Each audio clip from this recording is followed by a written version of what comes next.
বাংলাদেশে যেভাবে ছোটোখাটো বিষয় নিয়ে ধর্মতে বাড়াবাড়ি হচ্ছে, অনেকে এটা নিয়ে অনেক দ্বিধাদ্বন্দ্বের ভিতরে আছে। হুজুর বলেন, অন্যরা যাই বলেন, ফেসবুকে এটা তোলফান। নতুন 20 টাকার নোটে কোনো একটা মন্দিরের ছবি দেওয়া হয়েছে এবং ওটাতে হিন্দুদের কী নাম লেখা আছে, ওইটা পড়লে নাকি তাদের শ্রীকৃষ্ণর নাম জপ্ত হইব।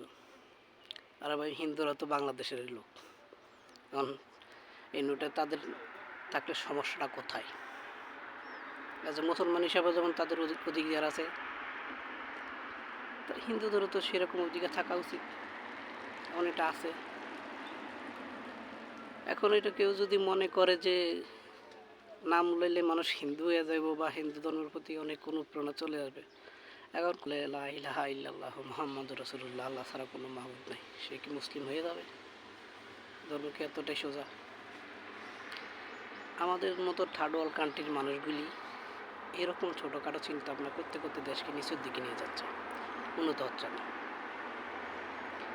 যার জন্য আমরা পরাধীনভাবে বাঁচতে থাকতে হবে। মানুষ যেখানে আকাশ থেকে মহাকাশে চলে যাচ্ছে, আমরা এখনও আছি এলো ধর্ম নিয়ে। এই ধর্ম নিয়ে বাড়াবাড়ি করতে করতে মানুষের গেছে। ধর্ম ভাই আধ্যাত্মিক জিনিস, বিশ্বাস করলে ভালো, পরকালে শান্তিতে পাবো। উপরে শান্তি আগে তো বসায় রাখতে হবে, উপরে তাকে শান্তিতে বজায় রাখতে হবে। মরার পরে আপনি কী পাবেন ওইটা চিন্তা করে উপরে অশান্তি সৃষ্টি করে ফেলেছেন, পরে গেলে যে আপনি শান্তি পাবেন এটার কোনো গ্যারান্টি আছে? এই গ্যারান্টি আপনি কেউ দিতে পারবেন? আগে শান্তিতে থাকুন। আমরা উন্নত দেশে আছি, কই তারা তো ধর্ম নিয়ে মারামারি করে না। পরিবেশটা কত সুন্দর না, কত উন্নত হয়েছে না তারা। আমাদের দেশ থেকে মাত্র 10 বছর আগে তারা স্বাধীন হয়েছে, আজকে তারা অনেক উন্নত হয়ে গেছে, আর আমরা এখনও উন্নত হইতেই পারিনি। ওই যে ধর্মটা টানাটানি করতেছি। আগে ভাই উন্নত হন, উন্নত হইলে সব কিছু ভালো লাগবে, সবার জন্য মঙ্গল হবে। আগে মানুষের জন্য কাজ করুন, ধর্ম নিয়ে বাড়াবাড়ি করে আরাম নেই। ধর্ম মরার পরে মানুষ ভোগ করবে, আর ধর্ম তো মানুষ বলে নাই যে আপনি জোর করে একজনের আরেকজনের উপর চাপাই দেন। কারো যদি শান্তি লাগে এই ধর্ম পালন করবে, সে করবে, বিনষ্ট করবে, কোনো তো সমস্যা নাই।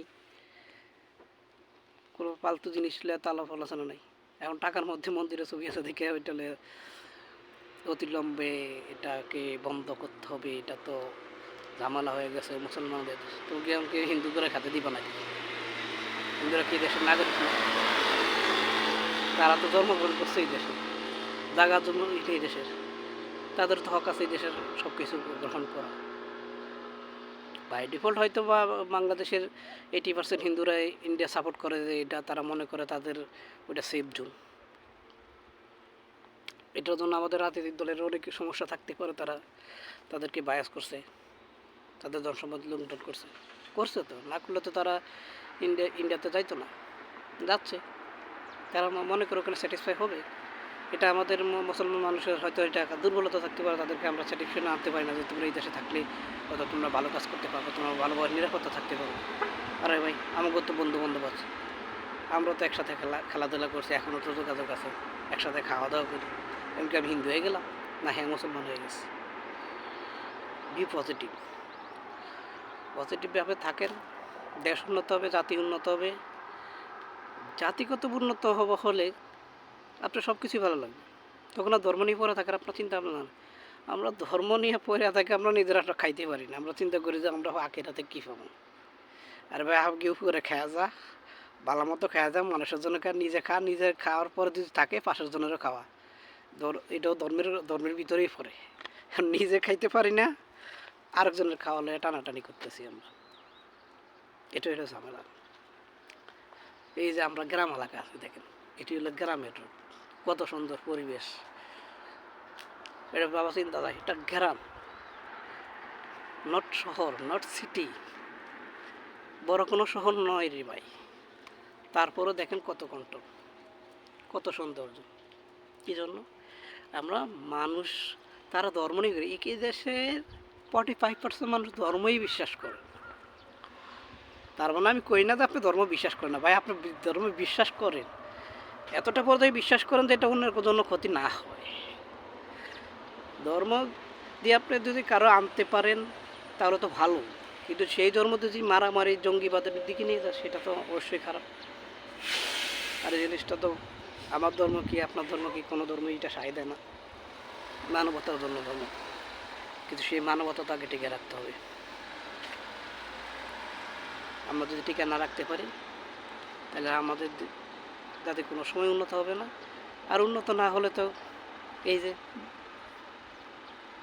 একজন গেছে আরেকজন আইব এরকমভাবেই চলবো, উন্নত হতে পারবো না। এই যে আমাদের এই দেশে আগামী 3 তারিখে ভোট, কোম্পানি কাজ করাবে এটা ধরাবান্ধা নেই, কাজ করতে হলে করবেন, কিন্তু কোনো কিছু না কোনো প্রসেস এটা আটকে থাকবে না।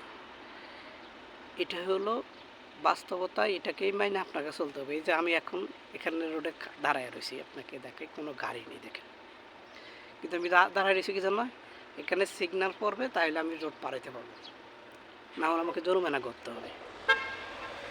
এই যে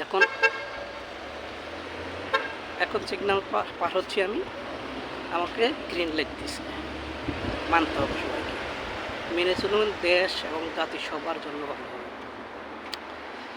দক্ষিণ কোরিয়ার পাঁচ থেকে আবার দেখা হবে কোনো ভিডিওতে।